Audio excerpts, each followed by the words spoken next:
The light shines in the darkness, and the darkness has not overcome it. Yan. Kinorek po ako ng Lord kanina. Ako nag-worship. Sabi niya, anak, mali yung sinabi mo. Ayan, sabi niya ay, ulitin ko po, sabi ng Lord, the light shines in the darkness, and the darkness has not overcome it. Hallelujah. Blessed morning po sa buhay ng bawat isa. Ayan. Blessed morning. Hallelujah. Hallelujah. Tayo po ngayon ay nasa tema pa din ng Deeper in God's Word. At ang theme natin ngayong month, ang title ay Walk the Talk. Grabe ang title na yan, nakakatuwa ang Lord talaga sa pagbaba ng theme, ng bawat title ng every month. Tumutok po kayo, grabe ang leading ng Lord dito. Talagang, ang sabi ng Lord, hindi matatapos ang taong ito na walang mababago sa inyo. Hindi kayo aalis sa season na yan at papasok sa ibang season naman sa ibang level ng season na walang transformation na naganap, na walang pagbabago, na wala kayong bit-bit na lesson na gagamitin nyo naman sa ibang level naman ng season na yun. Ayan, praise the Lord. Salamat po sa Diyos. Maraming salamat. Natapos na po natin yung mind and heart. Nawa po ay may nakuha po tayo, may bit tayo na yung transformation ng mind at transformation naman ng heart. Ngayon naman ay focus po tayo, nasa walking na po tayo. Mga lakad o mga gawa natin. Lumalakad pa po ba tayo sa nais ng Panginoon? Nung tinatanong ko yan sa Lord, lumalakad pa ba kami sa nais mo? Kaya kanina ang ganda ng word ng Lord habang naglalakad. Talaga naman, the light cannot overcome darkness talaga. Sabi ng Diyos, natutuwa ako sa inyo. Kaya yung joy, hindi ko siya, na-overwhelm ako sa joy na binaba ng Lord. Talagang, grabe, kahit na pumapalya tayo, hindi tayo perfect talaga sa pagsunod. Kasi, actually, ang hirap sa tuwing may binababa ang Lord, di ba? Hindi ko alam kung may tao ba, may lingkod ba ng Lord na pag binaba niya. Alam ko si Moises lang, talagang di ba? Si Moises lang ang nakakausap ng Diyos ng face to face, talagang bawat details talagang nare-receive. Pero sometimes kapag kinakausap tayo ng Lord, through Bible or sa panalangin natin, or sa mga conviction kapag nag-worship ko, di ba? Minsan may sinasabi, may instruction ng Lord, pero hindi mo agad ito makaka-catch up Minsan magbababa siya sa talagang passive way na napakahirap. Talagang doon ko nakita na ang hirap, hindi natin maarok yung kaisipan ng Diyos. Yung pamamaraan ng Diyos, hindi natin pamamaraan. Kaya minsan, pumapalya tayo. Pero nakikita ng Lord na as we seek and obey talaga, nakita ng Diyos yung trying hard talaga tayo sa pag-obey ng Diyos. Natutuwa ang Lord dun. Kahit minsan pumapalpak tayo, nakakatuwa kasi, Lord, this time, yung way mo naman, hindi na namin yung way. Have your way, Lord, sa buhay ng bawat isa. Last Sunday po, di ba sabi ni Pastor Vladimir, deny yourself and take up your cross and follow Jesus. Ayan, our total surrender to His will and our complete obedience to follow His word. Kung before partial lang tayo mag-obey, di ba? Pakonti-konti lang. Lord, ito lang maibigay ko sa'yo. Hanggang dito mo lang muna tayo. Pero this time, talaga naman, nakakatuwa po at sabi ng Lord, trying hard. Di ba? Kung narinig yung parang negative, pero hindi siya negative. Yung trying hard na sinabi ng Lord, grabe po yung niya. Ang tawag doon, affirmation matawag. Ang compliment. Basta yung ganun. Kasi pag na-receive yung trying hard mo, di ba parang negative niya? Pero hindi pala. Ang galing. Trying hard tayo sa pagsunod ng Lord, sa Lord, pero nakakatuwa kasi yung joy naman, grabe. Pag naramdaman mo yung joy ng Lord, hindi mo kakayanin. Talagang wala tayong ibang gagawin. Ganon talaga. Pag naramdaman mo yung joy, yung heart ng Lord, wala kang makukuhang salita, kundi pag-iyak. Kaya naglalakad, Lord, bakit ba ako umiiyak? Bakit ba ako pinapaiyak? Kasi mas grabe pa doon yung heart ng Lord. Ayan. Kaya naman, ang title po ng ating pag-uusapan this morning, hallelujah, salamat sa Lord, walk in the light. Ayan. Ayan, paano nga ba lumakad sa liwanag? Paano nga ba? Lumalakad na ba tayo ng may kalinawagan? Nalinawagan na ba ang ating isip at ang ating mga puso? Ayan. But before that, let's pray po. Let's acknowledge the presence of the Lord. Hallelujah, Father God Almighty. Father, we thank you for this morning, God, for your love, for your presence, oh God. Holy Spirit, thank you sa move mo, sa pagkilos at paggalaw mo sa buhay ng bawat isa. In this place, oh Lord, hallelujah. Marami pong salamat, Panginoon. Kami iyong iningatan, hallelujah. Kami yung dinako dito sa bahay, panambahan mo po. Binigyan kami ng panibagong lakas at pagpapala. Lord, patuloy kong dalangin. Help us, Father, to receive your word. Help us to open our mind, open our ears and our hearts to see you, hear you, and to receive you. Your richness, O Lord. Hallelujah. Hallelujah. Lord, we pray for wisdom and knowledge, Panginoon. Understanding, Lord, sa mga bagay na nais mong ibaba, ipakinig, makita namin. Lord, maunawaan nga po namin ang lahat ng ito. Wala po kaming mamiss. Every word na ibababa mo, Father, O God, wala po kaming mamiss. Ang bawat isa sa amin naririto, marireceive your goodness, your richness, hallelujah, your holiness, and your righteousness, hallelujah, in Jesus' name. Father, itago mo nga lang po ako sa iyong likuran, Panginoon, sa iyong kabanalan, hallelujah. Hindi po ang aking mga tinig ang siyang marinig, hindi po ang aking kakulangan o kamalian, but God, makita at ma-receive, madama, marinig ng bawat isa sa amin narito. Lord, your voice, your presence, O Holy Spirit. We thank you, Father, hallelujah, hallelujah, and we rebuke, sinusuway namin sa pangalan ni Jesus, anumang ungodly spirit, layas in this place sa buhay ng bawat isa, anumang harang, anumang bagay na nilalagay mo sa mga mata at tenga namin, tanggalin sa pangalan ni Jesus, in Jesus' mighty name, hallelujah. Any spirit of pride, hallelujah, in Jesus' name, spirit of Jezebel, out in this place, in Jesus' name, hallelujah. Lord, let your words correct us, rebuke us, and transform us. Hallelujah. I-ready mo po ang aming puso, Panginoon, sa mga rebuking and correction, Father. Hallelujah. Maraming pong salamat. To you all the glory. We love you in Jesus' mighty name. Hallelujah. Amen and amen.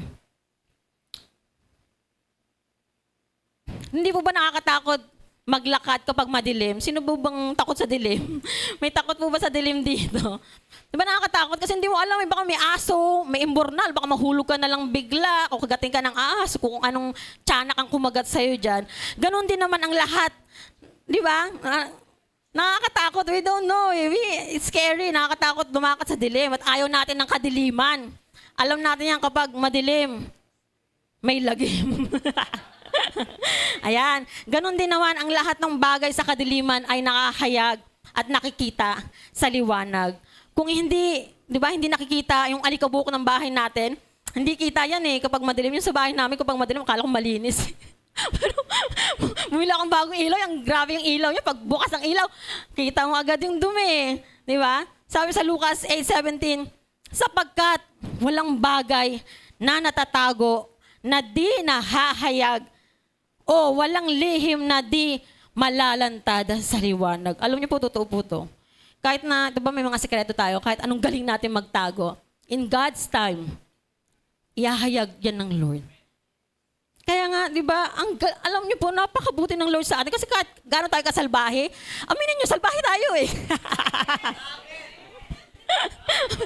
Di ba mo? O, sino mo lang sabi itong mabait ako at wala akong kasalanan? Yari kayo sa Hindi, salbahe tayo. Nakita kahit gano'n tayo kay salbahe, pasaway tayo, ang dami nating, akala mo, ang galing mo magtago eh. Di ba? Nagtatago ka sa Lord, yung panlabas mo, ang ganda ng damit mo, ang ganda ng buhok mo, ang ganda ng makeup mo. Akala natin, kaya natin mapanggap o mag-pretend na we are good. But the truth is, hindi natin kayang ilihim yan sa Diyos. Kahit anong linis mo, ng outward, ng physical, Kahit anong ganda, ayos, linis, hayag po ang kaloob-looban ng ating buhay, katawan. Ano ba tinatago mo dyan? Hindi ba? Alam po ng Diyos ito. Kaya sabi, hindi matatago ang mga bagay sa kadiliman. Nakahayag yan sa liwanag. Kaya napakabuti ng Diyos sa atin kasi hindi niya tayo hinahayaan na sa kadiliman. Isa kasi nakaka-enjoy, no? Dati, nagdi-disco pa kami sa Padis. Nakatry nito. Noong madilim, di ba? Magmadilim tuwan-tuwa ako sa lugar na kasi akala ko parang ang ganda-ganda niya. Tapos inabot kami ng umaga na doon. Kami magkakapatid, nagagano kami dati. Inabot kami na alas 6 pagtingin mo. Parang iba na yung nag-iba yung lugar. Parang hindi naman pala siya kagandahan. Maganda lang siya sa gabi. Pag madilim. Pag walang ilaw, pero pag may liwanag siya, kita mo talaga yung mga yung mga flows, yung akala mo perfect yung lugar. Kasi, bahay na ka. Ayun, dati po yun. Di ba? O, alam niyo po ba yung we listen and we don't judge? We listen and don't judge. Yung po ang buhay namin dati. Family kami. Oh, enjoy kami doon. Pero syempre, binago na tayo ng Lord. May liwanag na po. May liwanag na po ang buhay. Kaya hayag kita na back out na tayo dyan sa Ayan. Sabi, John 8:12. Jesus is the light of the world. Whoever follows Him will never walk in darkness, but have the light of life. Yan. Ito po. Ang pag-uusapan po natin ngayong umaga ay ibinigay po ng Lord. Actually, hindi ito May nakahanda no, pero last 2 minutes, ang Lord talaga naman. Ito ang binigay niya. 1 John chapter 1, verse 5 to actually 7. Hanggang 7 siya. Basahin po natin. Tagalog po ang binigay ng Lord. Ayan. Ito ang mensaheng narinig namin mula kay Jesucristo at ipinapahayag naman namin sa inyo. Ang Diyos ay liwanag, at sa Kanya ay walang anumang kadiliman. Kung sinasabi natin, may pakikiisa tayo sa Kanya, ngunit namumuhay naman tayo sa kadiliman, nagsisinungaling tayo. At hindi namumuhay ng ayon sa katotohanan. Verse 7, ngunit kung namumuhay tayo sa liwanag, tulad ng Diyos na nasa liwanag, may pagkakaisa tayo at nililinis tayo ng dugo ni Jesus na Kanyang anak sa lahat ng kasalanan. Hallelujah. Praise the Lord. Thank you, Jesus, for your blood. Grabe ang Diyos, no? Alam niyang sobrang makasalanan ng tao. Alam, hindi siya nauubusan ng way. Hindi siya nauubusan ng paraan para abutin niya yung... Di ba? Alam niyo, dati may tuta kami. Nanganak yung aso namin, tuta ang dami. Di ba mga tuta? Makukulit lalabas. Para tayong ganun yung kulit mo. Kukunin ka ng Lord, babalik ka naman sa kulungan. Babalik tayo sa kulungan. Pupunta ka naman, tapos aakyat pa siya. Yung titigas sa ulo ng mga tuta. Tapos ibabalik na, lagay sa kulungan. Ganun na tayo. Ganun tayo. Yung kalagayan natin sa Lord. Pero grabe yung pag-ibig ng Diyos. Kahit na gano'n tayo kapasaway, gano'n tayo kayabang, rebellious tayo sa Diyos. Pero grabe yung love niya sa atin. Kaya number 1, punto po natin sa umagang ito, practice what you preach. Practicing the truth talaga. Sa totoo lang na rin, of course, natin yan, very familiar sa ating mga Kristiyano. Diba? Anuhan tayo, babaksakan agad tayo ng puminakitang kakaiba sa atin. Practice what you preach. Diba, Kristiyano ka? Practice mo. Dapat sa atin unang makikita ito, makahayag. Dapat sa atin muna, bilang, hindi lang basta believer ni Jesus, no, but follower of Christ, talagang dapat nananalaytay ito sa atin. Itong pagpapractice. Diba? Sabi sa Philippians 4:9, sabi dyan, practice what you've learned and received from me. What you heard and saw me do. Then the God who gives this peace will be with you. Isa pamuhay daw po natin ang lahat ng natutunan natin at tinanggap naaral mula sa Panginoon. Hindi ba, meron ditong ilang years na, no? Maybe very familiar na sa inyo yung mga ibababa ng Lord, yung verses, yung word ng Lord, sobrang familiar na siguro sa inyo to. Ilang beses nyo ng devotion, ilang beses na nga topic, narinig tayo sa conference at kung saan-saan. Marami dito na ilang years na tayo.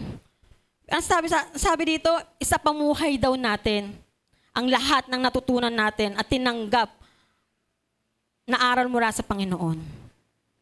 I-practice natin, hindi lang yan basta narinig na okay na tapos na Kristiyano na ako. Nakatungtong ako sa church, okay na, nakapakinig na ako, Kristiyano na ako. Hindi lang po doon nagtatapos. Kaya, grabe, yung after natin ma-save, hindi lang doon nagtapos, may sanctification pa. Di ba? Patindihan ng faith ito. Labanan ito ng pagtsatsaga at pagtitiis. Dahil, the moment na tayo na-save na, ayan na ang atake ng kalaban. Sobrang hirap. May magsasabi ba rito na ang dali ng journey niya? Nung siya'y naligtas, easy-easy na life ko. Di ba wala naman? Wala kayong makikitang Kristiyano na naging easy-easy yung life. Nung nakikristo na siya. Maraming sinakripisyo. Maraming iniwan. At maraming tiniis. Kaya may sanctification. Tinutulungan po tayo nito na mag-stand hanggang sa pagbabalik ng ating Panginoong Hesus. Talaga naman may kapayapaan naman talaga sa pagsunod sa mga aral ng Diyos. Nakita ko po ito sa buhay ko. Dahil talagang, we listen and we don't judge, di ba? Talagang pasaway talaga ako. Laging sarili ko yung sinusunod ko. Akala ko, galing ko magtago. Ayan. Ano ka dyan tawag doon? Master sa pagtatago ng sikreto. Although may purpose yun, tingin ko may ginagawa ko to kasi para sa ganyan. Hindi selfishness, pero mali pa rin. Talagang hinayag. Nung dumating na yung panahon ng Diyos, wala na akong nagawa, kundi magpakumbaba sa Diyos. Hinayag po yun ng Lord. At I learned the hard way. Ika nga. Kasi may option ng Lord. Bibigyan ka niya gawin mo to, ito'y mararanasan mo. Hindi mo yan gawin, ito mas mararanasan mo. So, dahil matigas ang ulo ko, pinili ko yung mas worse. Kesa dun sa way ng Lord, at nakita ko po yun sa buhay ko, marami akong pagsisisi, marami akong bagay na pinagsisisihan, marami akong bagay na what if, ganon. Kaya, ang pagsunod talaga sa Diyos ay may kapayapaan, hindi lang po blessing. Talagang may promise yung pagsunod sa Diyos. Kung sino man ang susunod sa Diyos, naroroon talagang pagpapala, provision, favor ng Lord. Hindi lang po yung may kapayapaan din. Makikita mo na ang buhay mo ay payapa. Kasi sinusunod mo ang Lord. Sa umpisa, parang hindi siya nag-make sense eh. Di ba? Pag susunod tayo sa Lord, parang, Lord, it doesn't make sense. Yes,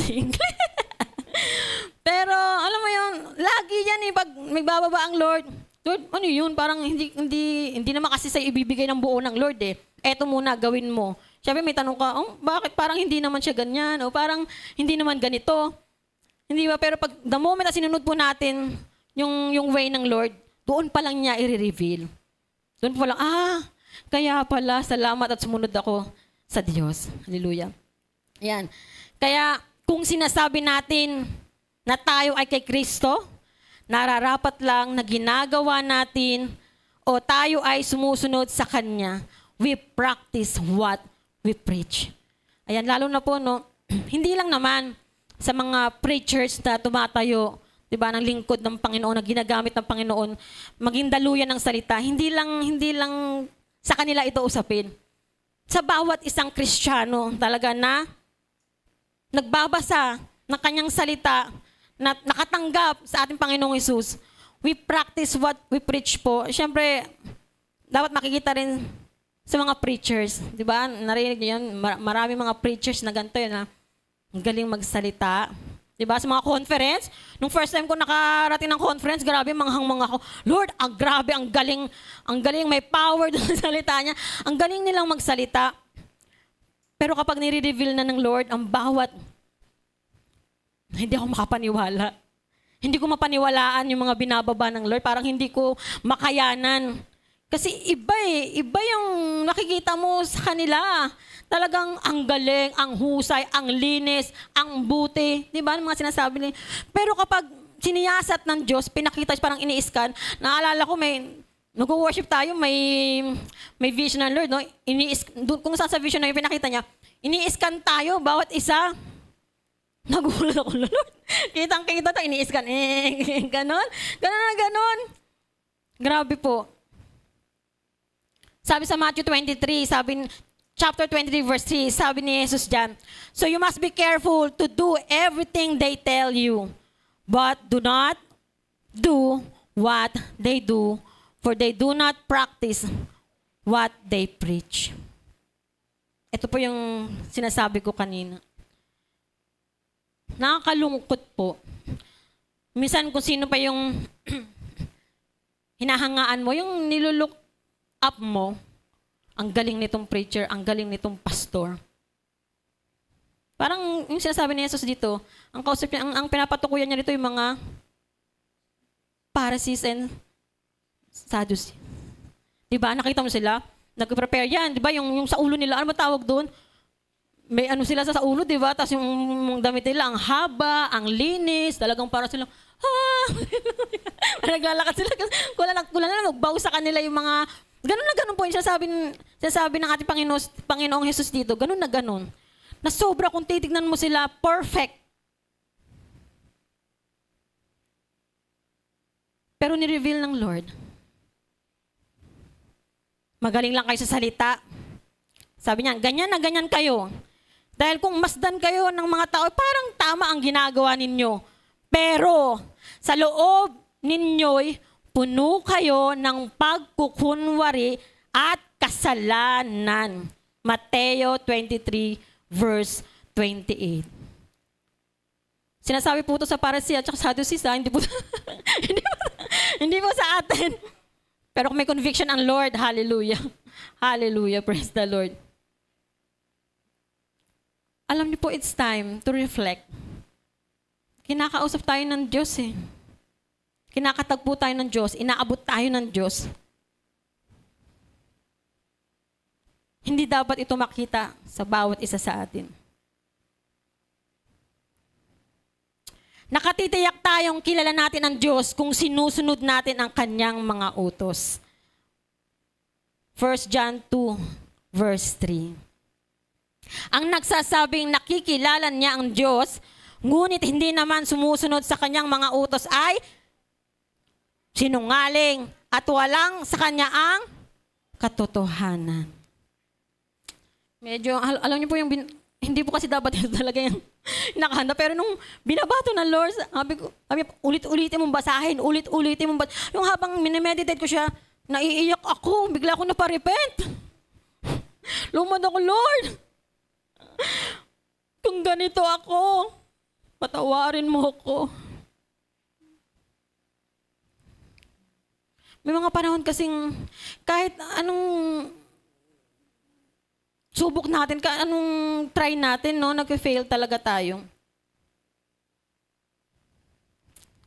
Kaya kung binabasa ko to, nagre-repent ako sa Lord. Salamat sa Lord. Alam mo yung obedience. Pag sinabing obedience, dapat full.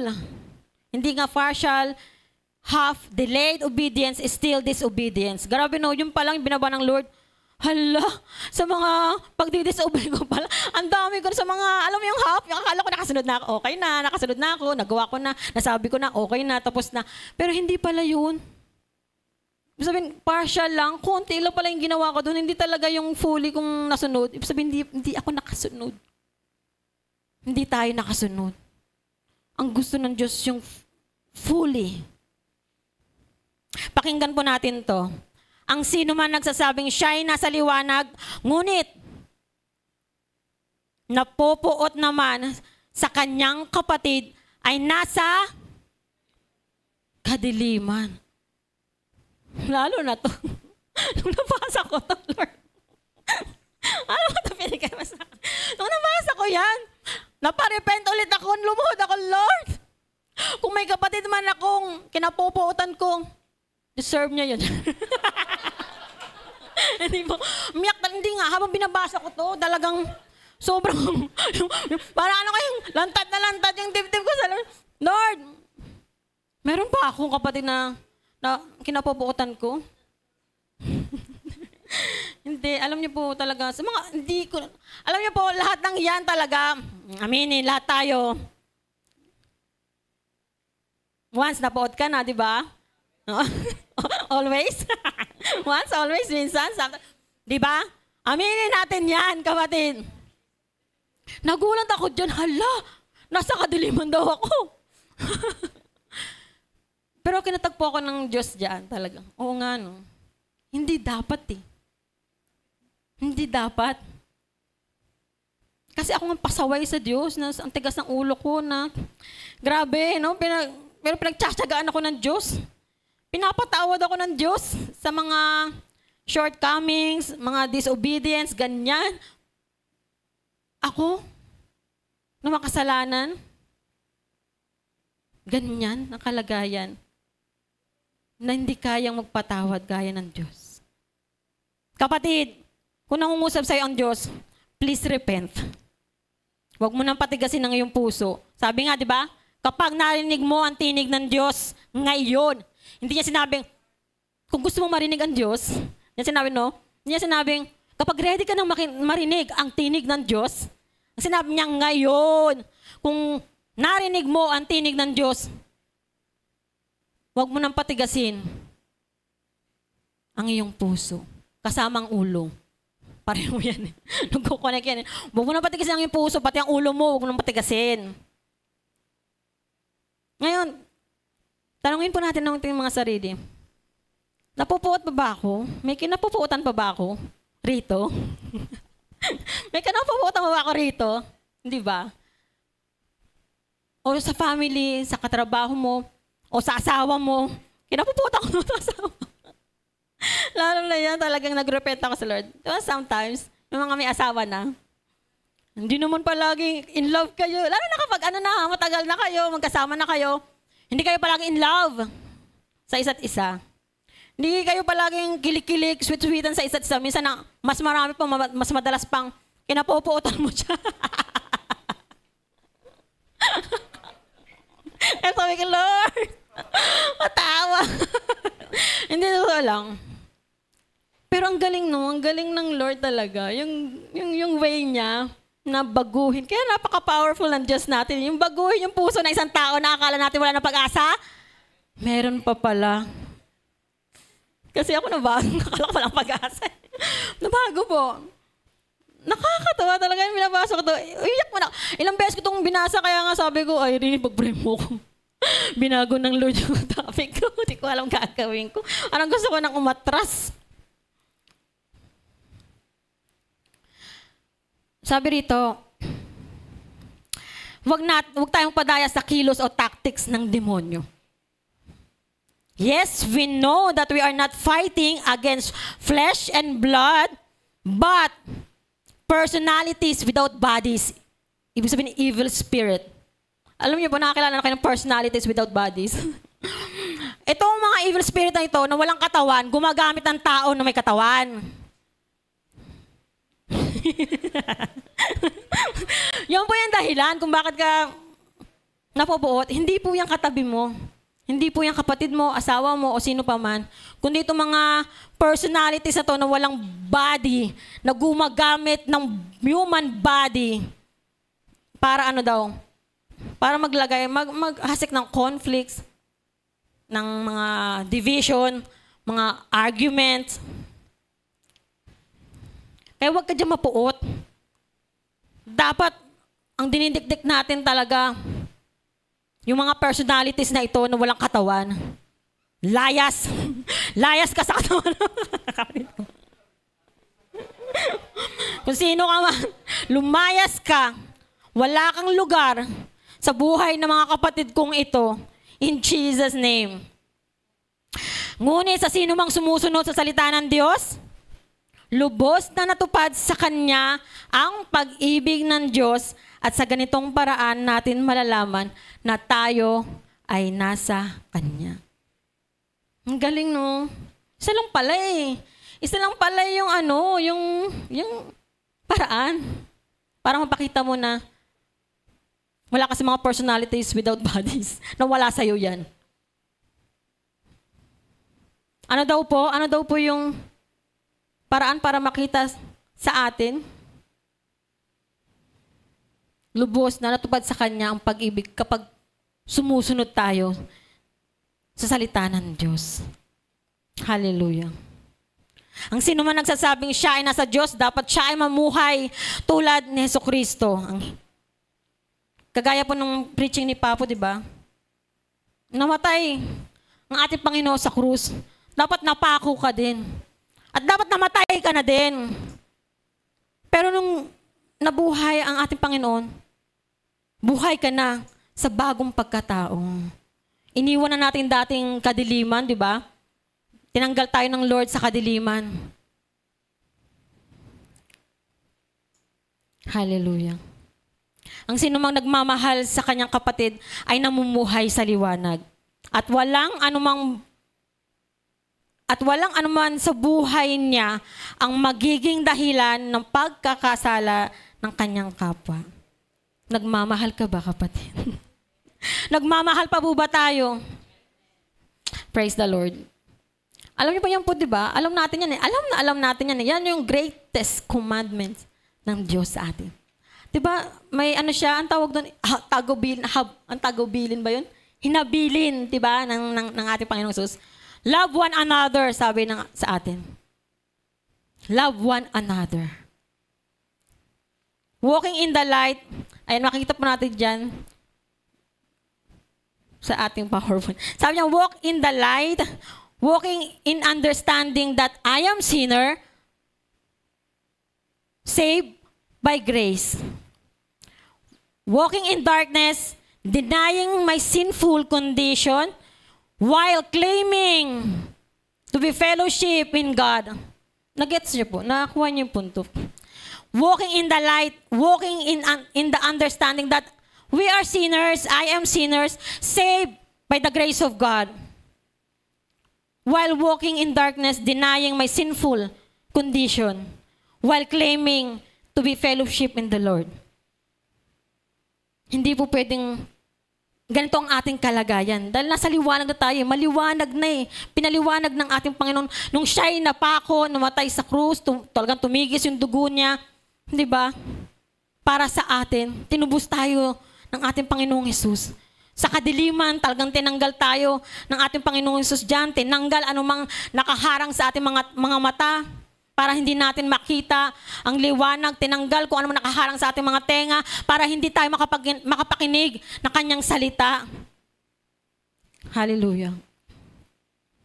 Sabi niya sa 1 John chapter 1 verse 7, but if we walk in the light as He is in the light, we have fellowship one with another, and the blood of Jesus Christ, His Son, cleansed us from all sins. Alam niyo po sa ibang translation dyan, kung makikita po natin, kung titignan po natin, yung sinasabi diyang cleansed, sa iba, sa NIV, ang ginamit ay purifies. Sa iba, washes. Diba? Marami pa, sabi, keeping us clean, purifies, making us clean, cleanses, washes, nililinis. Hindi, kung mapapansin niyo po, hindi po yan past tense. Kundi yan po yung present tense. Patuloy po ito. Continuous po ito. Continuous yung sanctification. May paalala po ang Biblia sa atin. Sabi rito, mga anak, huwag kayong padadaya kanino man. Ang sino mang gumagawa ng tama ay matuwid. Tulad ni Kristo na matuwid. Ngunit, ang nagpapatuloy sa kasalanan ay kampo ng dyablo dahil ang dyablo ay gumagawa ng kasalanan mula pa sa simula. At ito ang dahilan kung bakit naparito ang anak ng Diyos upang wasakin ang mga gawa ng dyablo. Sabi nga, katulad ng sinabi natin kanina sa Ephesians 6:12, sabi diyan, for our struggle is not against flesh and blood. Ang kalaban natin ay hindi tao. Ang kalaban natin ay masamang espiritu na gumagamit ng tao. They need our bodies to use para ipalaganap yung mga kasamaan nila, yung kasamaan, yung evil works. Kaya napakahalaga pong yung meditation, yung Bible reading consistently. Basahin natin araw-araw, basahin natin araw at gabi. Dapat babad tayo sa salita ng Diyos. Kasi alam niyo po, kung hindi tayo babad sa salita ng Diyos, madali tayong madaya. Kasi anong batayan natin? Kapag may sinabing, kilala mo ba ang Diyos ina? Siyempre tayo wala alam sa Bible. Ano sasabihin mo? Mapapao ka na, oo, kilala ko. Di ba? Anong batayan mo? Anong batayan mo doon sa sabi niya na Diyos ina daw ikaw? Ano ka? Kailangan may batayan po tayo. Kaya kailangan talagang, alam mo niyo po yung sa conference, di ba yung sinabi doon? Leader ka pa man din, pero hindi mo pa nababasa ng buo ang Bible? Sobrang, na-convict ako doon. Grabe. Kasi, actually, bilisan niyo, don't judge. Hindi ko pa siya, kasi minsan, pag magbabasa ako, hindi ko siya maintindihan. Siyempre, hindi ko siya, sorry Lord, gina-justify ko na naman daw. Nag-justify na naman ako na.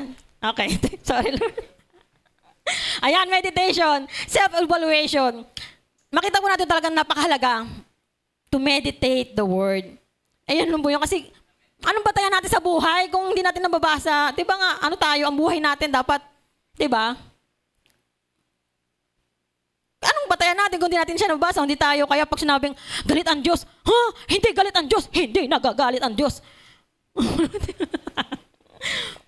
Hindi po ba nagagalit ang Diyos? Kung mababasa natin ng Old Testament, grabe po ang naranasan nila, di ba? Tapos sabi mo, hindi, ganyan ang Diyos namin, hindi nagagalit. Hindi po. Kaya kung mababasa mo talaga, ako hindi mo na mababasa yung buong Bible, pero yung Old Testament na mababasa ko doon, talagang hindi ko na makayanan ni Lord. Talagang after mo mabasa, mapapaluhod kayo, mapaparepent kayo. Kasi, ganun ang Diyos. Yes, God is love, hindi na maaalis at hindi na, di ba, lahat sa buong mundo, kilala ang Diyos, God is love. God is patient. God is kind. Yes, wala pong duda at hindi po kami against doon dahil ganun din ang Diyos namin. Hindi lang siya nagagalit. Hindi lang siya dumidisiplina. Ba't patuloy niya kaming minamahal, kinakalinga, binibigyan ng pagkakataon para ma-straight namin yung mga pagkakamali namin, mga ugali natin, di ba? At eto ang Diyos na pinaglilingkuran natin. Hindi lang ba siya basta nagbibigay ng pagpapala, ng encouragement, ng words, pangkiliti sa'yo, pangkilig sa'yo. Hindi lang ganon ang Diyos natin. Dumidisiplina din ang Diyos natin. Sa mga panahon, na parang tila nasa kadiliman ka na. Ako personally magulang, hindi ko hayaan at hindi ako matutuwa na ang anak ko na mapapahamak dahil sa kagagawan niya. Hahayaan ko ba lang siya? Bibigyan ko siya ng encouragement. Uy, ang galing-galing mo.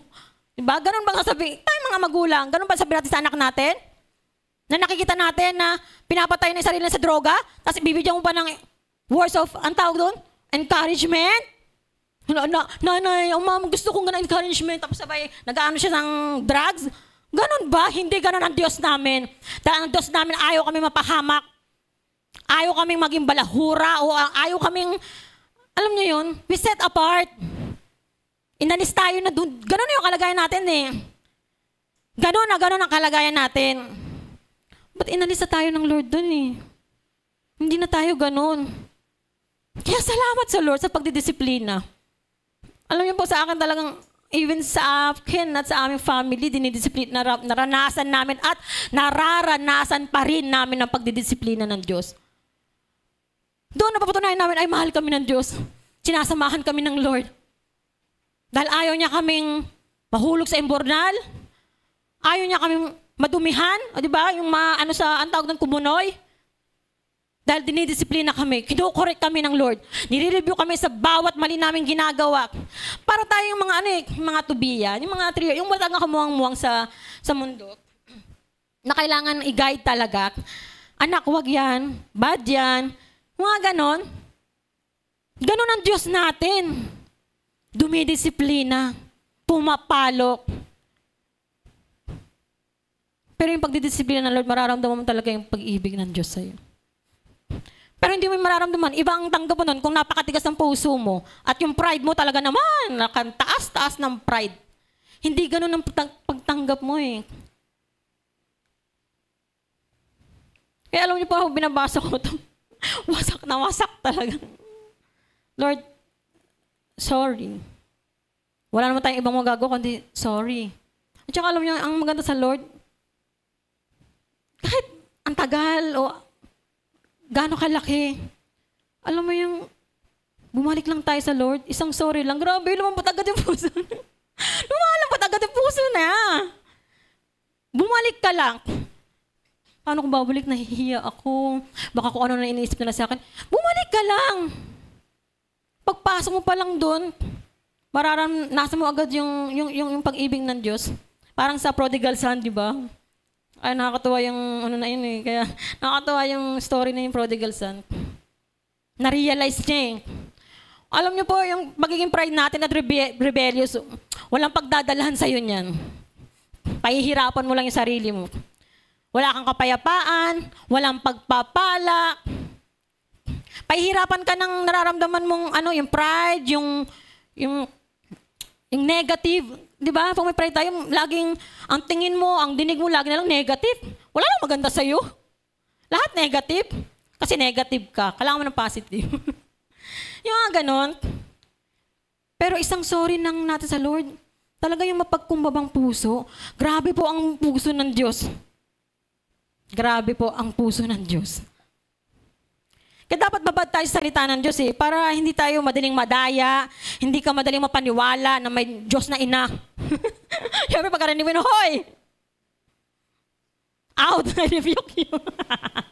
Doon ka sa Diyos na ina mo. Di ba? Hindi. Kidding aside. Paano mo malalaman kung tama pa ba naririnig mo o pinapakinggan mo? Tama pa ba? Paano mo siya malalaman? Kung hindi tayo familiar sa Word of God. Yung susundan at batayan natin walang iba kundi Word of God. Yung nakasulat sa Biblia. Walang labis, walang kulang. Lahat ng needs natin ay nakasulat na doon. Lahat ng pangangailangan natin ay mababasa natin sa Biblia. Malinaw po ba sa atin? Ngayon, sama-sama tayo. Sabay-sabay at sama-sama tayo magbabad sa salita ng Diyos, mga kapatid. At yung prayer without ceasing, sobrang powerful nito. Hindi lang tayo dapat babad sa salita ng Diyos, but maging babad din tayo sa presensya ng Diyos. Never stop praying. Kung humihinga ka pa, kapatid, humihinga ka pa ba? Dapat hindi mahinto ang panalangin mo, ang pananalangin mo. Habang humihinga ka pa, bilangan mo yung hininga mo. Dapat mas ganun din yung, di ba, humihinga ka. Kasi di ba sabi nga, yung paghinga, tinatawag mo, yung creator mo, tinatawag mo ang Diyos. Kaya habang humihinga ka, manalangin tayo ng manalangin. Have God speak to you. Magkaroon talaga ng oras para sa pananalangin. Hindi yung madalian yung rush. In the name of Jesus, amen. Tapos okay na, nalalangin na ako. Hindi po ganun. Listen to what God said. To what God says sa'yo. Open your heart and ear to God. Dahil sa pananalangin natin, sumasagot po ang Diyos. May mensahe ang Diyos sa'yo. Wala ka lang tiyagang maghintay. Gusto mo ikaw lang salita ng salita, pero hindi ka marunong makinig. Pagkatapos mong sabihin sa Diyos, alam na, kahit naman di mo sabihin, alam naman, pero after mong kausapin ng Diyos, siya naman. Tahimik ka muna. Hayaan mo ang Diyos na magsalita sa'yo. Marinig mo siya eh. Kaya nagtataka ako sa iba. Nagtataka sila, di ba? Oo, narinig mo ang Diyos. Bakit? Nakapagtaka ba yun? Kaya nagtataka ako, bakit nakapagtaka? Ba dapat tayo bilang anak ng Diyos? Anak ka eh. Hindi mo narinig ang ama mo? Ay ano ka pala? Kung hindi mo narinig ang ama mo. Even yung anak sa labas, narinig ang ama. Mga anak tayo sa labas. Tayo inampon ng Diyos. Amen po ba? Yes. Grabe no, what a privilege. Na inampon tayo ng Diyos. Diba? Dahil kay Jesus Christ, naging anak tayo ng Diyos. At dapat makinig po tayo. Hindi lang basta tayo yung salita ng salita. Dapat matuto tayong makinig. Buksan mo yung tenga mo. Magsasalita po ang Diyos sa'yo. Conviction. The more we read and meditate the Word of God and the more we dig deeper into His words, the more stronger the conviction and the more clearer the voice of God. Amen po. Hindi ka magiging bigina kapag babad ka sa salita. Ayan, sabi diyan, ang Kristiyanong malalim sa Word, mas babad sa salita at sa presensya ng Panginoon, ay taong malakas ang conviction at malinaw ang tinig ng Diyos. Totoo po yan. Kasi kung sabihin mo, siya nabasa ko naman ng buong Bible eh. Okay, praise the Lord. Saan na ang ebidensya? Kasi hindi po talaga, sa mga nakikilala ko, mga babad, o kahit hindi pa babad, nakikita na sa kanila eh. Di ba yung salita ng Diyos, buhay. So kung sasabihin mo, nabasa ko na siya back to back, cover to cover ang Bible, saan ang ebidensya ti? Wala nang ebidensya, wala tayong makita. Kaya ang hirap paniwalaan. Kasi kapag talaga nakikita sa'yo, hindi mo na kailangang ipalandakan, nabasa ko ng Bible, nabasa ko ng Bible, buo, tapos. Kasi makikita yan sa'yo. At yung lalabas sa'yo, puro salita ng Diyos. Amazing. Na-amaze talaga ako sa mga taong ganito. Be mentored effectively. Sinabi sa Kawikaan 27:17, kung paanong pinapatalas ng bakal ang kapwa-bakal, ang tao na may matututo sa kanyang kapwa-tao. Ayan. Huwag mong isipin na napakarunong mo na. Matakot ka sa Panginoon at huwag kang gumawa ng masama. Sabi yan ng Kawikaan 3:7. Minsan kasi feeling natin, ang tagal ko ng Kristiyano, magaling na ako, di ko na kailangan ng tulong, kaya ko na to. Ganon tayo, di ba? Parang routine na natin, alam ko na yan. Napagdaanan ko na yan, COD, kahit ano bang mga gawain, tapos ko na yan, graduate na ako dyan. Minsan akala natin, napakarunong na natin, yung sobrang alam na natin. Kaya natutuwa ko, narinig ko yung prayer. Yan, ni Sis Eva. Narinig ko yung minsan sa prayer works. Narinig ko siya, sabi niya, Lord, mga mangmang po kami. Pagkarinig ko noon, talagang may kung anong umano sa puso ko. Mangmang? Ayaw nga nung mangmang nga talaga tayo. Mangmang tayo. Mga mangmang tayo sa harapan ng Diyos. Sino nga amen? Mangmang. Kung makikilala mo ang Diyos, tapos sasabihin mo, nabasa mo na yung buong Bible scholar ka, super galing mo at super matinik mong theologian. Pagdating sa harapan ng Diyos, mga mangmang tayo. Mga mangmang pa rin tayo. Ano mang husay mo, magsalita, gumawa, mangmang ka pa rin sa harapan ng Diyos. Kaya sobrang, yung napakinggan ko yung sa prayer works, mineditate ko yung word na yun.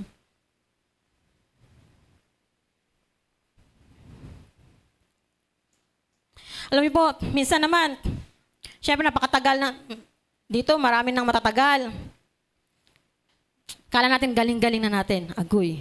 Pero minsan, nakakabastos na pala tayo ng iba. So sobrang feeling mo, ang galing ko, ang husay ko, iba ako, may self-righteous ako, entitled ako. Walang conviction, nakakabastos ka na ng iba. Nasaan ang conviction? Babad sa salita? Babad sa presensya ng Diyos? Bakit walang conviction?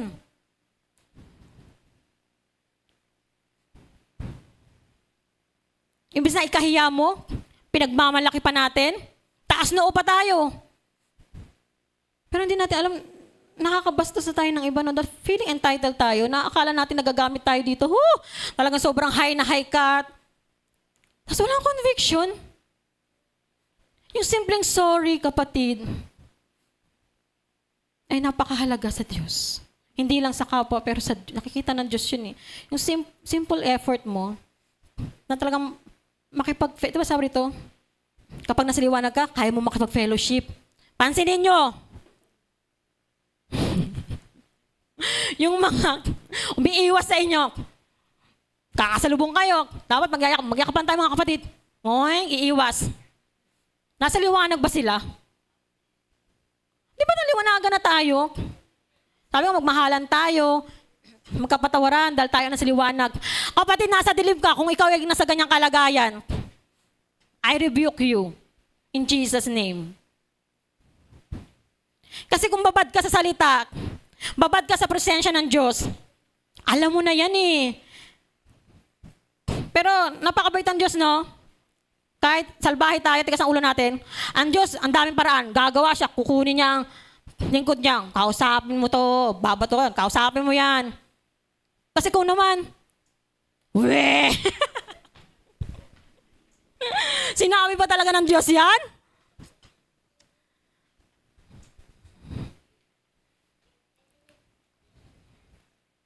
A foolish person rejects his father's correction, but anyone who accepts correction is wise. Wise tayo kapag tinatanggap natin yung correction. Kahit na masakit, mahirap, pero sa Diyos, ang wise mo. Diba? Ang wise mo kasi alam natin mangmang tayo eh. Kaya napakabuti ng Diyos, alam ko, mangmang tong anak ko eh, bibigyan ko nga to ng someone makakatulong sa kanya. Isa pang mangmang. Di ba? Ang buti ng Lord. A mentor, sabi rito, ito narinig ko to sa conference. A mentor who believes in you before you believe in yourself. Mentors calls us to courage, not comfort. A mentor who will push us and help us to do better. Alam niyo po, ako at aking pamilya ay product ng isang masipag na cell leader. Ayan, kaya gusto ko pong i-honor ang aming cell leader noon. I want to grab this opportunity. Talaga naman, ang cell leader na ito ay napakasipag. A humble servant ng Panginoon. Kami po yung product noon, ako at aking pamilya. Ayan. And also to my pastors, sa mga pastors ko dyan na talagang humble. Sa aking ministry leader na talagang humubog talaga sa akin. Silang lahat po ay ginamit ng Diyos to help me, to correct me, to rebuke me, and to mold me, to encourage me. Nagpapasalamat ako sa Diyos sa buhay ng mga lingkod na ito. Alam niyo po, ang devotion, di ba? Nagde-devotion tayo. Devotion o spiritual journaling ay hindi lang para sa self-expression. Ito ay dapat humantong sa transformation at bahagi ng prosesong ito ang pagsusuri at pagdidisiplina ng mga taong itinalaga ng Diyos sa buhay natin. Meron pong itinalaga ang Diyos sa atin. Dahil alam niyang papalpak ka, alam niyang mag-aaray sa'yo ang pride. Dahil sa pag-aaral mo, talaga naman feeling mo, tumatalino ka, gumagaling ka sa salita ng Diyos. Meron pong naka-assign sa atin. Binigay po ng Diyos yun sa atin. Sila po yung mga pagpapala po sila, huwag niyong maging kabigatan sa inyo. Sila po ang pinadala sa inyo ng Diyos sa atin, sila yung pagpapala sa atin talaga. Sinabi ng ating Panginoong Hesus, hindi maaaring maging taga-akay ng bulag ang kapwa bulag dahil pareho silang mahuhulog sa hukay kapag ginawa nila iyon. Pansinin niyo, kapag nagsama-sama mga bitter, anong kalalabasan? Ampalaya. Hindi nga ito, sinama mo yung bitter, hindi ka naman bitter, tapos makahawak ka, sweet ako ba't naging bitter na ako ngayon? Di ba nga sabi, ang bulok na kamatis kapag ihalo mo sa mga fresh, mga ganda, ano mangyayari? Sama-sama silang bulok. Mabubulok po sila. Kaya salamat sa Lord, kasi talagang ang talino ng Lord daw. May bibigay sa'yo someone. Palalahanan ka, to remind ka, tulungan ka. Minsan nga, naglalabas pa yan ng pera sa bulsa, di ba? Tapos ikaw, ungrateful ka? Napaka-ungrateful mo?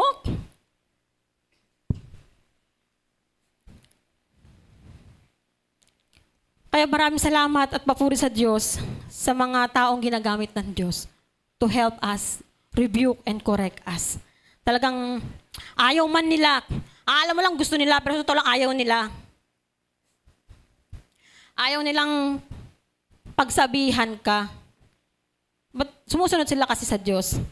Kaya ginagawa nila yun. Huwag mo nang patigasin ng puso mo, kapatid. Nasa liwanag na tayo eh. At huwag mo rin hintayin na dumating ang panahon ng Diyos na talagang i-reveal ka ng Lord, gumagapang ka na sa kahihiyan. Alam mo yun, yung wala na natira sa'yo, kundi pag-amin, o aamin ka rin pala eh. At pinatagal mo pa. Maamin ka na. Taas na yung dalawang kamay, di ba? Kasi i-reveal tayo ng Lord eh. Alam mo yun, sa buhay ko, nakita ko po talaga ito. Kaya ako siya napipreach kasi nangyari siya sa akin. Yung akala mo, hindi, kaya ko ng panindigan. Hindi ako mabubuko. Hindi mabubulgar ang lihim ko. Magaling akong magtago. Pero in God's time talaga, wala na akong, wala na akong option, wala na akong choice kundi, kasi dead end na eh. Wala ka ng option kundi umamin. Kaya habang may oras pa, kapatid, huwag mong intayin yung dumating sa ganung punto. Ang hirap po nun, naranasan ko yun sobra. Ang hirap po nun. Yung may mga panahon na, akala ko wala na pag-asa. Kaya ang pag-asa ko na lang yung pag-amin. Lord, I surrender. I give up. Wala na. Wala na akong paraan. Dati namumuhay kayo sa kadiliman. Pero ngayon naliwanagan na kayo. Dahil kayo ay nasa Panginoon na, kaya ipakita sa pamumuhay nyo na naliwanagan na tayo. Ipakita natin. Church, ipakita natin. Magliwanag ka. Di ba kung sa number 1, practice what you preach. Number 2, preach what you practice. Yung nga sabi ko kanino, kaya, di ba, confident akong i-preach kasi nangyari siya sa akin. At alam ko yung mga pwedeng mangyari kapag ginawa ng isa sa atin o kapag nasa ganun ka ng kalagayan. Alam ko kasi nangyari sa akin eh. Kaya mga bagay, diba yung mga testimony, may mga purpose yun, mga struggles, mga pagsubok na pinagdaraanan natin, diba, araw-araw, may purpose talaga yan sa Diyos. Para i-preach sa mga tao, i-testify kung gaano kabuti ang Diyos sa salbahing tulad natin. Kung gaano kabuti ang Diyos sa mayabang na tulad natin. Kung gaano kabuti ang Diyos sa walang hiya katulad natin. Mabuti po ang Diyos. Ipakita natin sa ating mga pamumuhay, sa ating mga lakad o gawa na tayo ay naliwanagan na. Sabi sa Bible, di ba? Magmahalan kayo. Eh di magmahalan tayo. Pero bakit parang hirap nun, no? Magmahalan kayo na lang. Diba? Parang ganun sa isip natin pag may nag-preach. Magmahalan tayo. Sa isip natin, Sorry, Lord. Sorry, Lord. Sinabi ng Diyos, magpasensyahan at magkapatawaran tayo. Gawin po natin yun. Narinig mo, gawin mo. Wala nang pag sinabi sa Bible na, sige anak, kapag ready ka na, gawin mo na. May ganun po ba kayo nabasa? Kasi ako wala po akong nabasa. May ganun po ba? I-correct niyo po ako. Kasi baka may ganun kayong nabasa, pwede niyo po akong i-correct tapos ipakita natin, batayan natin para may i-preach natin. Yun ang i-preach natin kung may ganun sa Biblia. Kapag ready ka na, sige, saka na magpatawad. Kasi, sorry po, wala pa ako nababasang ganun. Ang nabasa ko ay, huwag mong hahayaan lumubog ang araw. Tapos sabihin, may God's time. Kailan gawin God's time? Ayun nga, huwag mong hayaan. Kailan yun? Kapag narinig mo na ang tinig ng Diyos, kaso bingi. Hindi nga yun. Kaya pala, kaso bingi siya. Alam mo kung bakit? Nabibingi ka dahil sa pride mo. Pandarayan ng kaaway. Ayun yun eh, yung personalities without bodies.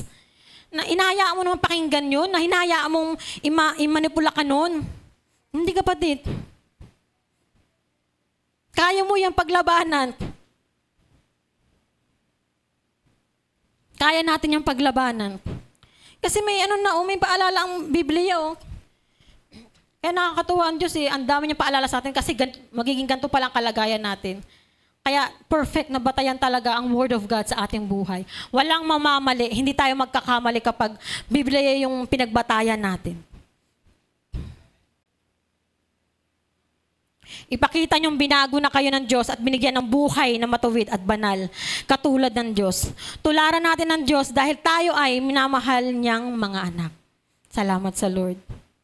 Dahil mga banal kayo, hindi nararapat na ang isa man sa inyo ay masabihang siya ay malaswa, mahalay at sakim.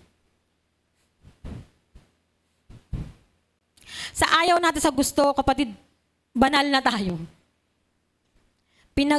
Ginawa tayong banal ng Diyos. Dati hindi ko yung matanggap. Ako banal. Diba? Narinig ko pa yung kanta ng banal. Diba? Kaya pag banal ka na, wow, ako banal. Dati hindi ko siya maintindihan talaga. Pero oo nga. Sabi ng Lord, be holy for I am holy. Sabi ng Diyos yun. Be holy for I am holy.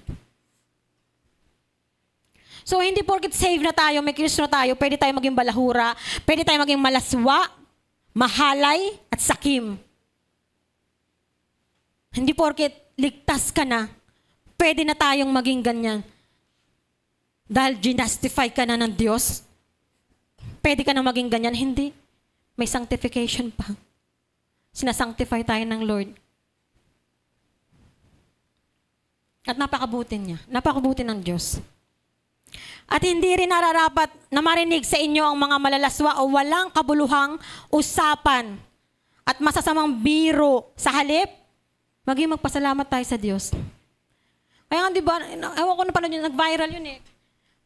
May isang church, sabi nila Mother's Day daw yun. Tapos yung mga kalalakihan, sabi ng mga pastor daw yun. Sumasayaw ng malalaswa. Nung pinapanood ko yun, yung viral daw yun sa TikTok eh, yung sayaw, sino ba yung sayaw? Nakalimutan ko na. Basta yung sayaw na malalaswa. Bukod pa doon. Tapos napanood ko sila, kasi ang sasaya nila eh. Oo nga, parang may hindi tama. May hindi tamang nangyayari.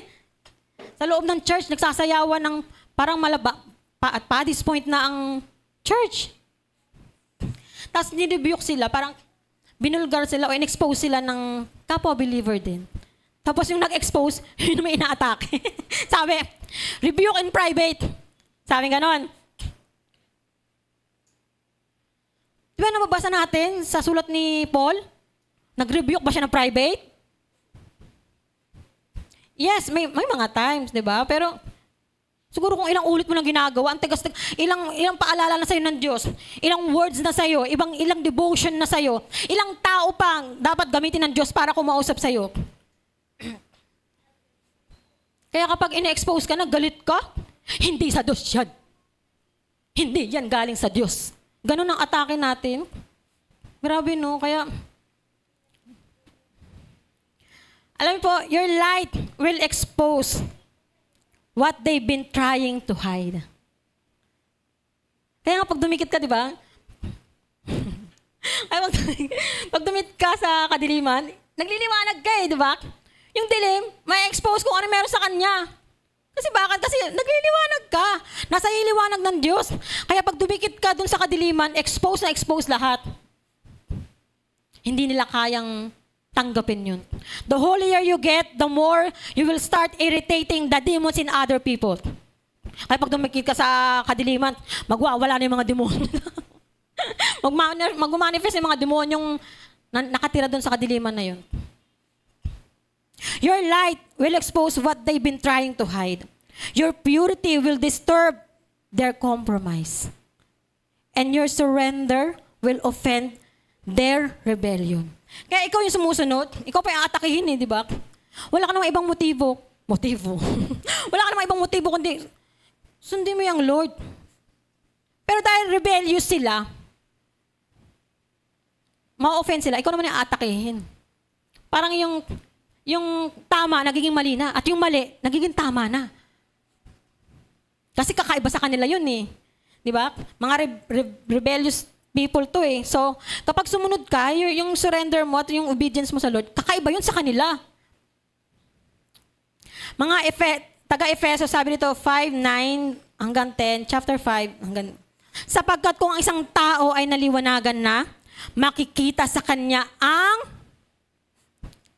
kabutihan, katuwiran, at katotohanan. Alamin ninyo kung ano ang nakakalugod sa Panginoon. Kaya kung sabi nito, di ba? Nasa liwanag ka na, naliwanagan ka na. Makikita sa'yo. Yun yung sasabi ko, di ba? Kung naliwanagan na, makikita sa'yo, hindi na malalaswa. Yun yung dati natin. Nasa kadiliman pa tayo. Ngayon, nasa liwanag na tayo. Ang makikita sa buhay natin, kabutihan, katuwiran, at katotohanan. Kaya maging maingat kayo kung paano, maging maingat tayo kung paano tayo namumuhay. Huwag tayong mamuhay tulad ng mga mangmang. Mamuhay tayo katulad ng marurunong na nakakaalam ng kalooban ng Diyos. Kapatid, alam mo na ang kalooban ng Diyos sa'yo. Alam natin yan. Isa pamuhay natin. Makita sa atin. Ilabas natin talaga yung kalooban ng Diyos sa atin. Maging maingat tayo sa pananalita at sa mga kilos, sa pag-uugali dahil sabi nga tayo ay naliwanagan na, tayo ay sa Diyos at ang Diyos ay liwanag. Kung maliwanag ka na, magpakaliwanag ka pa at mas lumiwanag pa in Jesus' name. Because this world is getting more darker. Be the light. Be the light, kapatid. You set apart. Wala na tayo sa kadiliman.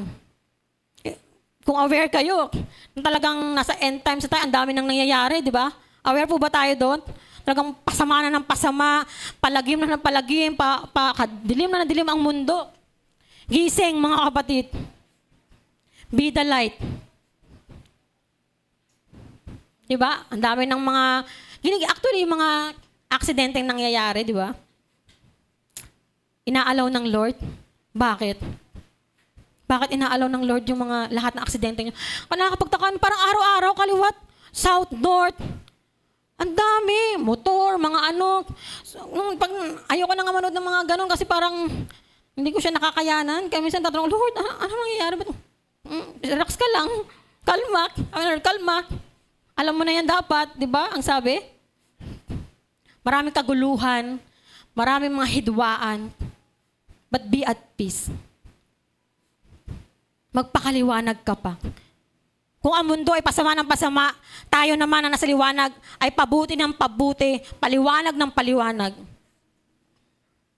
Yun ang sinasabi sa atin ng Diyos. Huwag na nating sayangin ang mga panahon natin. Alam niyo po, pag tumitingin ako sa salamin, hindi ko alam kung matutuwa ba ako, malulungkot. Talagang hindi natin maiiwasan yung hindi natin hawak ang ating buhay at hindi natin maiiwasan ang pagtanda natin. Alam pa, ang dami ko ng white hair. Ako, Lord, dati, itong nakikita ko sa salamin, hindi ako makapaniwala na baksak na yung, minsan, hindi po kasi ako makapaniwala. Parang kailan lang kapon lang, natulog lang ako, ganito na itsura ko. Parang, hindi natin maiiwasan yung pagtanda. Sa mga kabataan sabi enjoy, pero dumating kayo sa punto na, ano nangyari sa kabataan ko? Nagamit ko ba siya ng maayos? Kasi nasa uli ang pagsisit, pagtanda mo, makikita mo, hindi mo pipigilan ng pagdami ng, kahit anong kulay ko, napapagod na nga ako magkulay eh. Kahit anong kulay ko, puting buhok, yung balat, mabaksak na. Hindi po ba? Hindi mo natin may iwasan yung pagtanda natin. Yung akala mo bata ka lang ngayon, di ba sila Tuvia, yan, sila Nicole, sila Jedy. Sa isang iglap lang, mga dalaga na sila. Kaya pag tinitingnan ko sila, mga dalaga na dati, mga ano lang to eh. Ngayon, ang bilis. Parang isang iglap, ano nangyari? Sana puntang 10 years. Anong ginawa ko? Nasaan ako noon? Para kang tulog. Tapos nagising ka, ganun na. Alam mo yun, pakiram na ng ganun. Sa bahay nga, nag-uusap kami kapatid. Kasi akala namin, yung mga magulang namin, malalakas pa katulad noon. Na-realize namin, ay, tumatanda na pala talaga sila. Kasi minsan pa nag-ano sila, masakit tayo, ano, hindi ako paniwala. Hindi ka ganyan. Parang pinagpipilitan ko, hindi ka ganyan. Malakas ka. Kasi yun sila nakikita ko noon. parang hindi ako aware na tumatanda na pala. Kung paano tumatanda mga magulang natin, ganun din tayo. Tumatanda tayo. Kaya ang daming paalala sa Biblia. Huwag mong sayangin yung oras mo. Yung oras mo ngayon, huwag mong sayangin. Gamitin natin sa kapakipakinabang at sa kabutihan. May sinabi sa Bible na huwag tularan. Sino po sa inyo nakakalam ko sinong sinasabi sa Bible na huwag niyong tularan? Sabi rito, huwag natin tularan si Cain, nakampon ng dyablo kaya pinatay niya ang kanyang kapatid. At bakit niya pinatay ang kanyang kapatid? Sapagkat masama ang mga gawain niya. At matuwid naman ang mga gawa ng kanyang mga kapatid. Makikita po natin dyan, unang-una selos. Pangalawa, inggit. Pangatlo, pride. Yan yung unang-unang atake sa atin eh. Magkaroon tayo ng self-reflect. May selos ba ako? May inggit ba ako? May pride pa ba ako? Alam niyo po, lahat tayo, mararanasan ito eh. Meron ba dito na hindi nakaranas ng selos? Meron po ba? Praise the Lord kung hindi kayo nagsiselos. May damdamin po ba kayo? Kasi ako many times, selos, inggit. Oy, okay, aminin. May narinig pa nga ako na ano yun, yung banal na inggit, banal na yung gano'n, may narinig pa akong gano'n. Pero wag natin gamitin yun. Ni-reveal ng Lord, hindi maganda yan, ginagamit ng kaaway sa atin. The moment na lumabas sa bibig mo, ay may banal akong pagkainggit sa'yo. Ang galing-galing mo kasi. Gagamitin na ng kaaway yan. Hindi mo malamalayan, magkakaroon na kayo ng, kahit wala naman kayong conflict, parang bigla na lang nagkaroon ng ng something. Kasi nga yung mga personalities without bodies, ayan na, kumikilos na yan sila. Ganyan sila, ganun yung mga tactics nila. Sobrang yung tactics nila, grabe. Kaya yung kay Cain, ganun yung kinakita ng Lord eh. May selos, inggit, at pride. Sabi naman ng Diyos, dahil sa pananampalatayang nag-alay si Abel ng mas mabuting handog kaysa kay Cain, at dahil sa pananampalataya niya, itunuring siyang matuwid ng Diyos dahil tinanggap ng Diyos ang handog niya. Kaya ito matindi, kahit patay na si Abel, ay may tinuturo pa rin siya sa atin sa pamamagitan ng kanyang pananampalataya. Ang galing, no? Amazing. Pero mo kahit ikaw kaya, pag namatay ka na, ano kaya ituturo mo? Ano kaya ituturo natin pag patay na tayo? Nawa po ang bawat isa sa atin ay maging Abel. Na kahit wala na, no, may tinuturo pa rin. Dahil sa tindi ng pananampalataya mo, tindi ng pagsamba mo sa Diyos, umi-echo pa din. Ang galing, no? Umi-echo pa din yung pananampalataya ni Abel kahit wala na siya. Amazing. Ephesians 4 verse 32. Alisin nyo ang anumang samaan ng loob, galit, pag-aaway, pambubulyaw, paninira ng kapwa, pati ang lahat ng uri ng masasamang hangarin. Sa halip, maging mabait kayo at maawain sa isa't isa. At mapagpatawad kayo sa isa't isa, gaya ng pagpapatawad ng Diyos sa inyo dahil kay Kristo. Amen po. Malinaw po ba sa atin? Napakalinaw ng napakalinaw ng verse. Anong sabi rito? Anong kailangan natin alisin? Yung samaan ng loob.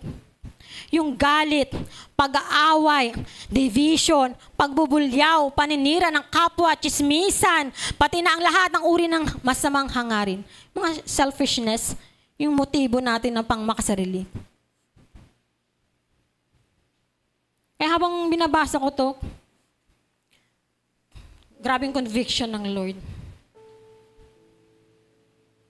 Kasi minsan, ang yabang natin eh. Parang biglang nagkaroon tayo ng amnesia, nakalimutan natin dapat natin lakaran. O baka na-miss natin nating kalagayan, pagkatao, na inalisa tayo ng Lord doon. Hindi kapatid, hindi tayo maging ganon. Be the light. Sa madilim na mundo, maging ilaw ka, magliwanag ka, at mas lumiwanag ka pa. I just want to share this testimony po. 3 years ago, nagkaroon po ako ng samaan ng loob at alitan sa kapitbahay namin. Yung konting hindi pagkakaunawaan lang, nahantong sa inis, sa galit. Alam niyo po, sa isip ko, inis na inis ako sa kanya. Kumukulo talaga yung dugo ko sa kanya. Yung parang sa isip ko, pinapatay ko na siya. Yung ginaganon ko na siya sa sobrang gigil ko, sa inis. Grabe yung inis at galit, no? Kung paano ka imanipula. Yung isip mo, diba? Tinotorment talaga. Grabe po yun. Kumukulo talaga. And even sa mga anak niya, parang nagkaroon ako ng galit. Marinig ko lang yung pangalan niya. Kumukulo na. May kung anong earthquake na sa nararamdaman ko. Nang minsan may nangyari na trigger ako. Gusto ko siyang sugurin. Talagang parang naubos na yung pasensya ko. Ready na ako to fight. Gusto ko siyang sugurin, makipag-away talaga. Yan ang gusto ko.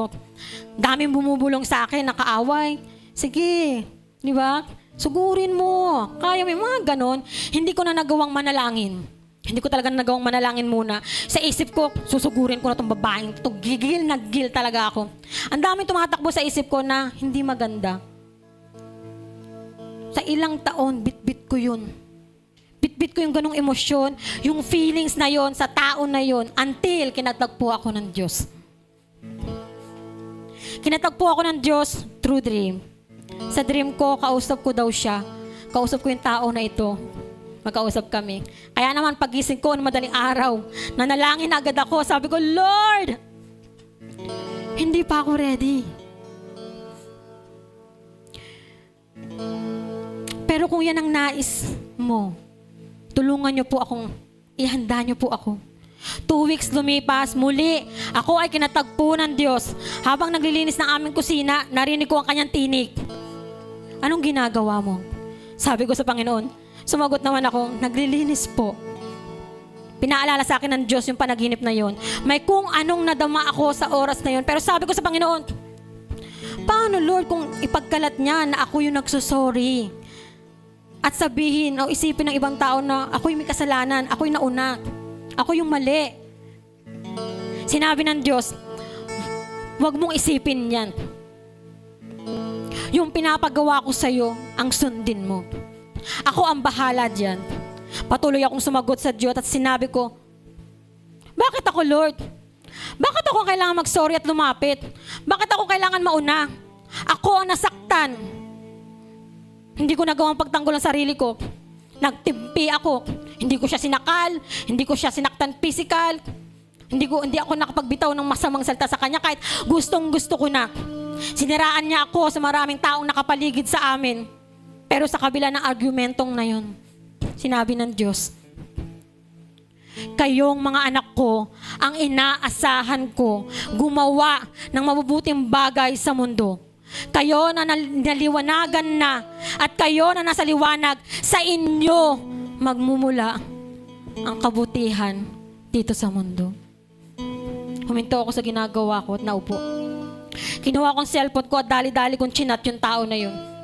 Humingi ako ng kapatawaran sa message ko. Sa isip ko ay i-chat na lang siya. Kaya ang ginawa ko. Lumipas ang ilang weeks, muli akong kinatagpo ng Diyos. Sabi ng Diyos, gusto kong kausapin mo ng personal ang tao na yun. Sabi ko sa Lord, okay na po yung na-chat ko na Lord. Okay na yun, chinat ko na. Kaso hindi niya pa nababasa. Walang sin, walang reply. Until isang umaga, sa hindi inaasahang oras at pagkakataon, napunta ako sa may tindahan at maya-maya naman ay may nakita kong papalapit sa tindahan kung saan naroon ako. Nakita ko tong tao na to, napapalapit, papasok sa tindahan. In shock ako. Gusto kong umatras pero hindi ako makaatras. Corner na ako. Na-corner ako ng Diyos. Feeling ko na-freeze ako. But praise God, sa grasya at tulong ng Panginoon, nagawa kong batiin at sabihin sa Kanya, Ate, nag-chat po ako sa iyo. Nabasa mo ba? At doon kami nagkaayos. Niyakap ko siya at personal na humingi ng sorry sa Kanya. Gaya ng utos ng Diyos. Gaya ng nais ng Diyos. Pakiramdam ko mga time na yon, may something na na-release sa akin. May kung anong gaan sa pakiramdam. Naramdaman ko yung joy. Parang may nag-open sa mind ko nakalaya ako, naliwanagan ako. Sabi ng Diyos, kung marinig nyo ngayon ang tinig ng Diyos, huwag nyong patigasin ang inyong mga puso. Sino ba ang tao nakarinig sa tinig ng Diyos at naghimaksik pa rin sila sa kabila nito? Hindi ba't ang mga inilabas ni Moses sa Ehipto? At sino ba ang sinumpa ng Diyos na hindi makakamta ng kapahingahan? Hindi ba yung mga ayaw sumunod sa Diyos? Kung may pagpapala sa pagsunod, ganun din naman may sumpa sa mga hindi susunod sa Diyos. Mabuti ang Diyos, mapagmahal ang Diyos, maunawain at mahabagin ang Diyos.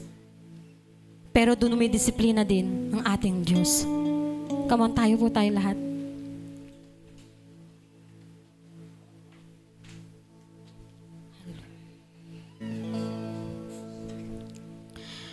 Let's talk to the Lord. May conviction. Strong conviction sa iyo, kapatid.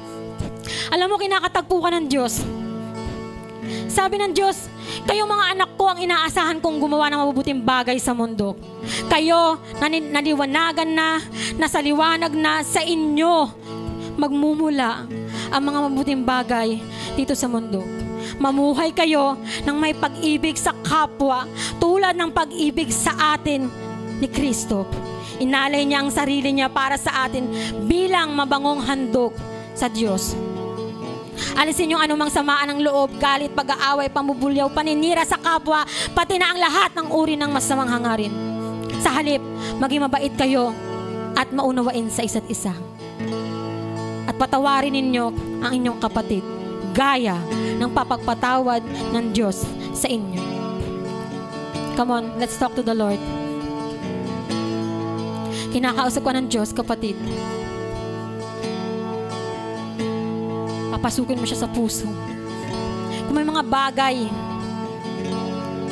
kang nagawa at patuloy na nagagawa, na bigat ka na, huwag mong dalhin. Surrender. Jesus is calling you. Tinatawag ka ng Diyos. May panawagan sa iyo ang Diyos.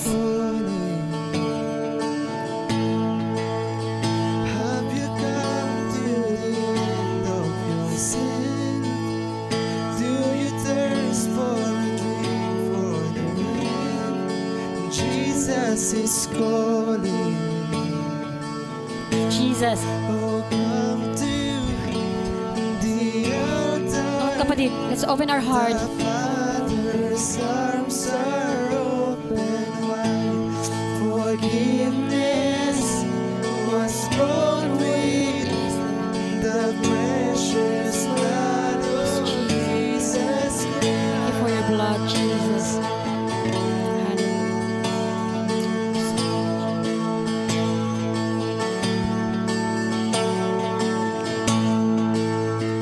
Are you hurting and broken within? Overwhelmed by the weight of your sin? Jesus is calling. Have you come to the end of yourself? Do you thirst for a drink from the well? Jesus is calling. Oh, come to the altar. The Father's arms are open wide. Forgiveness was brought with the precious blood of Jesus Christ. Oh, come to the altar. The Let's come to Jesus. Church, open open your heart. Forgiveness was brought with Handa ang Diyos sa patawarin ka. precious blood of Hallelujah. Jesus Christ. Handa ang Diyos na patawarin ka. The altar, the Father's arms are open wide. Forgiveness was brought with the precious blood of Jesus Christ. Hallelujah, Father. We thank you, you, Jesus, for your blood. Thank you for forgiveness, O God. We repent, Lord, sa mga bagay, Panginoon, na nagawa namin at hindi namin nagawa. Patawarin mo kami, Father. Thank you, Jesus, na patuloy kaming inaabot, patuloy kaming binibigyang liwanag, na ang salita mo ay liwanag sa aming buhay. Maraming salamat, Lord, hallelujah, sa iyong salita sa umagang ito, Panginoon. Maghari ka at patuloy ka pang maghari sa aming buhay. We love you, Lord. Marami pong salamat, oh God, sa pangungusap mo sa amin. Father, I pray sa mga kapatid kong ito, Lord God, patuloy, Lord, katagpuin mo ang bawat isa sa amin, oh God, hallelujah. Encourage, Panginoon, i-comfort, Lord God, hallelujah, ang bawat isa sa amin, Lord, at ipakita mo, tulungan mo po kami, Lord, lumakad ng may kabanalan, lumakad sa matuwid na daan, Panginoon, tungo sa iyo. We love you, Jesus. We glorify your name, Father. We honor you in Jesus' mighty name. Hallelujah. Amen and amen.